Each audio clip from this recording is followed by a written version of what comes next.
अस्सलामुअलैकुम स्टूडेंट्स, उम्मीद करती हूँ कि आप सब खैरियत से होंगे। मैंने हर जगह पढ़ा और सुना कि आजकल 100% में से तकरीबन 50% लोग इंग्लिश सीखना चाहते हैं और वो इंग्लिश सीखने के लिए अपना कीमती सरमाया भी खर्च करते हैं।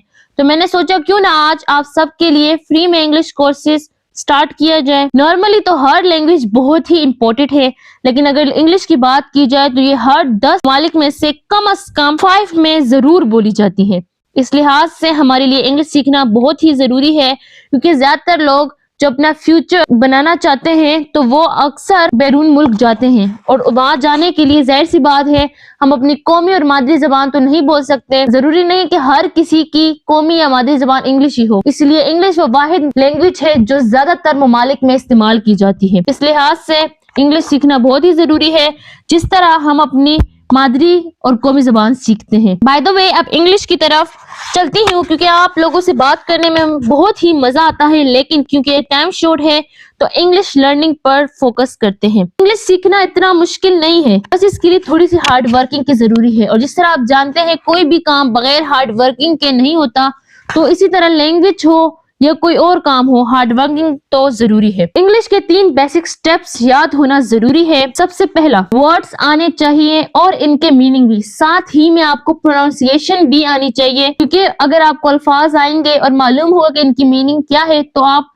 उसे अच्छे तरीके से अच्छी जगह पर इस्तेमाल कर सकेंगे जहां उनकी जरूरत होगी। दूसरा, सेंटेंस को बैलेंस करना आता हो। बैलेंस से मुराद है कि ये ना हो कि अगर मैं लिखूं आई एम अ गर्ल तो मैं ए पहले लिख लूं, एम जो है ए एम वो बाद में लिख लूं, गर्ल को आगे पीछे। इस तरह सेंटेंस को अनबैलेंस नहीं करना, सेंटेंस को बैलेंस करना है। क्योंकि उर्दू में भी अगर कोई लैंग्वेज अगर कोई सेंटेंस होता है उसमें हम का की वजह से पूरा सेंटेंस बिगाड़ देते हैं। इसलिए इसमें भी हेल्पिंग वर्ब जो यूज किए जाते हैं इनको माइंड में रख कर सेंटेंस बनाना है, यानी सेंटेंस को बैलेंस करना है। आगे चलकर मैं इनको एक्सप्लेन करूंगी इंशाल्लाह नेक्स्ट वीडियो में। तीसरा हमारे पास जो है वो है टेंसेस आने चाहिए। ये सबसे जरूरी स्टेप है, क्योंकि टेंसेस आएंगे तो आप बता सकेंगे क्लियरली कि ये जो मैं कहना चाह रही हूँ ये हो चुका है या जो ये अभी होने वाला है या अभी हो रहा है। तो ये हमारे पास जो है सबसे जरूरी स्टेप है।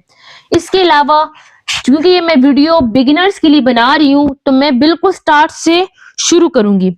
इंग्लिश के 4 स्टेप्स हैं जिनसे वो बनती है। सबसे पहले लेटर। बेसिकली लेटर्स क्या होते हैं, A से लेके Z तक जितने भी लेटर्स है A B C D, इनको अल्फाबेट यानी उर्दू में हरूफ तहज्जी कहते हैं, इनको लेटर्स कहते हैं। A है तो 1 letters, A B 2 letters, A B C 3 letters. ये सबको बताए कि इनमें वोवल्स भी होते हैं, तो ये लैंग्वेज ये जो वर्ड्स है हमें पता है। सेकंड हमारे पास है लेटर्स को कंबाइन करने से वर्ड्स बनते हैं। वर्ड्स कैसे बनते हैं, लेटर्स को तरतीब देने से ऐसा लफ्ज बने जिसका कोई मतलब हो, जो कोई मतलब दे सके, मायनी बामायनी हरूफ हर्फ बन जाए, उससे हम वर्ड्स कहते हैं। जिस तरह के ABC को अगर मैं सही से तरतीब दूं तो मेरे पास केट बनता है, CAT 3 लेटर्स का मजमुआ से बना हमारे पास केट, और केट का मतलब है बिल्ली। इसी तरह काव COW 3 वर्ड्स है काव और इसका मतलब है गाय। अगर मैं इन्हीं वर्ड को अलग अलग लिखूं, C तो C का कोई मतलब नहीं, O कोई मतलब नहीं, W कोई मतलब नहीं, लेकिन इनको तरतीब दिया तो हमारे पास एक वर्ड्स बन गया और वो मतलब दे रहा है, इसे वर्ड्स कहते हैं। थर्ड जो स्टेप है हमारे पास वो है सेंटेंस। वर्ड्स को ऐसे बैलेंस करना कि पूरी लफ्ज जो है पूरे एक सेंटेंस ऐसा बन जाए कि हमें लगे कि ये बंदा कोई काम कर रहा है या ये चीज हो रही है। इस तरह देखो, अगर हमारे पास है कैट बिल्ली, हमें लगा, लेकिन हमें पता नहीं कि बिल्ली सो रही है, बिल्ली खा रही है, बिल्ली जा रही है, व्हाटएवर, हमें कुछ भी समझ नहीं आ रहा। लेकिन अगर मैं यही लिखूं शी हैज अ कैट, उसके पास एक बिल्ली है, दैट्स मीन कि हमें पता चल रहा है कि हम बिल्ली के बारे में कह रहे हैं क्योंकि बिल्ली उस लड़की के पास, दैट्स मीन कि एक मतलब समझ में आ रहा है, एक वाजिया मतलब जो समझ में आए ना उसे सेंटेंस कहते हैं। अगर मैं कहूं मैं एक लड़की हूँ आम अ गर्ल, लेकिन अगर मैं अलग से वर्ड में ही बोलूं गर्ल, तो अब गर्ल का क्या मतलब है, कोई भी लड़की हो सकती है, इसका मतलब कुछ भी निकल सकता है कि गर्ल्स के क्या मुराद है, वो लड़की है, मैं लड़की हूँ, तुम लड़की हो, लड़की नहीं है, ये कुछ भी मतलब निकल सकता है। सेंटेंस बेसिकली क्या होता है, वर्ड्स को ऐसे तरतीब देना इससे कि एक बामायनी जुमला बन जाए जिसको आसानी से समझ में आ सके कि ये क्या कहना चाह रहे हैं। इसी के साथ सेंटेंस के बाद पैसेज आता है। पैसेज बेसिकली 5 सेंटेंसेस पर मुश्तमिल एक पैराग्राफ होता है जिसे हम पैसेज कहते हैं। जिस तरह हम ऐसे लिखते हैं उसी को पैसेज हम कहते हैं, लेकिन ऐसे में तो हम उसकी क्वालिटीज वगैरह बयान करते हैं। एक आर्टिकल टाइप का होता है। आर्टिकल्स जो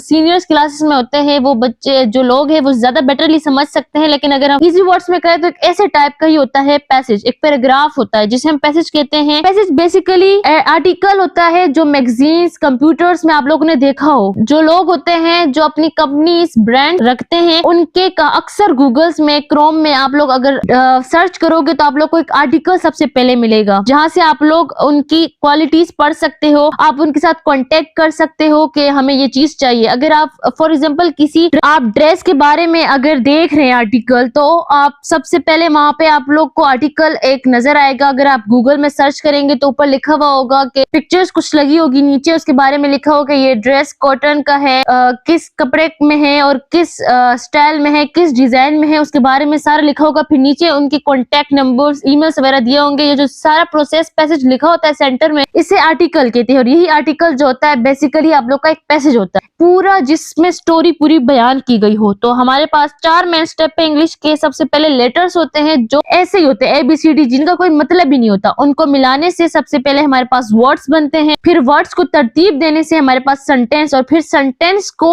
एक पैराग्राफ की शक्ल देके, एक एसे की शक्ल देख हम एक पैसेज, एक आर्टिकल लिख सकते हैं। तो हम यही जानने की कोशिश करेंगे अगले वीडियो में इंशाल्लाह हम किस तरह ये सब लिख सकते हैं। आज की वीडियो में जो सबसे मेन है हम ये देखेंगे आई, मैं, वी, हम, यू, तुम, इन ऐसे वर्ड्स को इस्तेमाल करने से ही सेंटेंस बनते हैं। क्योंकि वर्ड्स जो है वो तो आप लोग को आएंगे ही आएंगे, क्योंकि आप लोगों ने वो वर्ड्स इस्तेमाल करने हैं तो आप लोग को पता होगा कि इसकी मीनिंग क्या है, तभी आप इस्तेमाल कर सकते हो। अगर मैं किसी को कहना चाहूँ कि आप कितनी शर्मीली हो, अगर मुझे पता ही ना होगा कि शर्मीली का इंग्लिश में वर्ड्स क्या है, तो मैं क्या ही उसे बोलूँ? तो बेसिकली मैं उसे बोलूंगी यू आर सो शाय, तुम कितनी शर्मीली हो। मुझे पता है शाय मीन शर्मीली है तो मैं यूज कर सकती हूँ। अगर मुझे नहीं पता तो मुझे सेंटेंस आता ही नहीं। वर्ड्स तो लाजमी है, लेकिन मुझे जो बेसिक पता होना चाहिए कि यू किसे कहते हैं, आई, वी, दे, ही, शी। तो आप स्क्रीन पर देख सकते हैं ये अल्फाज जो मेन है, इनको इस्तेमाल करके हम सेंटेंसेस बनाते हैं और इनकी मीनिंग भी साथ में लिखे हुए। इसके अलावा हम अगले वीडियो में इंशाल्लाह टेंसेस पढ़ेंगे जो कि बहुत ही इंपॉर्टेंट है, और टेंसेस बेस पर ही हम इंग्लिश सीखेंगे। तो इसलिए जुड़े रहिए पावरफुल एजुकेशन के साथ। अब तक के लिए अल्लाह हाफिज, मिलते हैं नेक्स्ट वीडियो में।